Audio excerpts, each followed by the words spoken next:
भारत की अध्यक्षता में दिल्ली में G20 समिट हो रहा है और इसी समिट की ओर सबकी निगाहें हैं।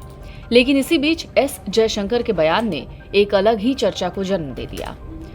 रूसी राष्ट्रपति पुतिन और चीनी राष्ट्रपति जिनपिंग इस सम्मेलन में नहीं आए। उनकी जगह रूस की ओर से विदेश मंत्री सरगेई लावरोव और चीनी प्रीमियर ली कीयांग आए हैं।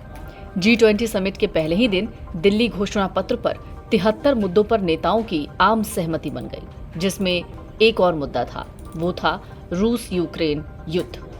सम्मेलन के पहले दिन शनिवार को 37 पन्नों का दस्तावेज जारी किया गया, जिसमें यूक्रेन युद्ध जैसा प्रमुख मुद्दा भी शामिल था। इसको लेकर अपनाई गई भाषा बाली शिखर सम्मेलन से अलग है। दरअसल बाली सम्मेलन में यूक्रेन में रूस के युद्ध की कड़ी निंदा की गई थी। यूक्रेन युद्ध पर बाली दस्तावेज से दिल्ली घोषणा में भाषा में बदलाव के बारे में बात करते हुए विदेश मंत्री एस जयशंकर ने कहा, बाली बाली था, दिल्ली दिल्ली है। बाली घोषणा के बाद से कई चीजें हुई हैं। एस जयशंकर ने शनिवार को कहा, किसी को इसके बारे में धार्मिक दृष्टिकोण नहीं रखना चाहिए। नई दिल्ली घोषणा में आज के हालात पर रिएक्शन है। दिल्ली घोषणा आज की चिंताओं का जवाब देती है, जैसे बाली घोषणा ने उस समय की चिंताओं का जवाब दिया था। दरअसल विदेश मंत्री एस जयशंकर ने यूक्रेन मुद्दे पर आम सहमति बनाने के लिए कई प्रयासों के बारे में एक प्रेस कॉन्फ्रेंस के दौरान बातें कही थी।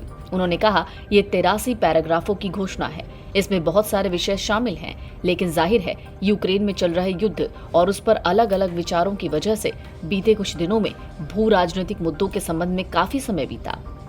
यूक्रेन संकट पर सहमति बनाने में मदद करने वाले देशों के बारे में पूछे जाने पर जयशंकर ने कहा था, हर कोई आम सहमति बनाने के लिए एक साथ आया, लेकिन उभरते बाजारों ने इस पर विशेष नेतृत्व किया और हम में से कई लोगों के पास एक साथ काम करने का एक मजबूत इतिहास है। उन्होंने कहा कि जब बाली घोषणा पत्र को अपनाया गया था तब स्थिति अलग थी। उन्होंने कहा, बाली घोषणा पत्र से तुलना के संबंध में मैं केवल इतना कह सकता हूँ कि बाली बाली था और नई दिल्ली है। बाली एक साल पहले था, तब स्थिति अलग थी।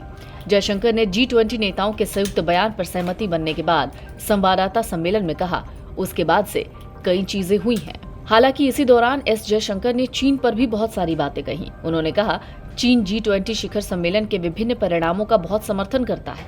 उन्होंने कहा, ये हर देश को तय करना है कि उनका प्रतिनिधित्व किस स्तर पर किया जाएगा। मुझे नहीं लगता कि किसी को इसके बहुत अर्थ लगाने चाहिए। Video desk अमरउजाला.com। अमर उजाला अब आपके टीवी पर भी।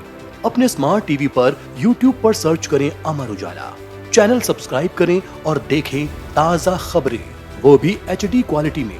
और हाँ, बेल आइकन दबाना ना भूलें ताकि हर खबर हो आपके घर। अमर उजाला, निष्पक्ष, निर्भीक, निरंतर।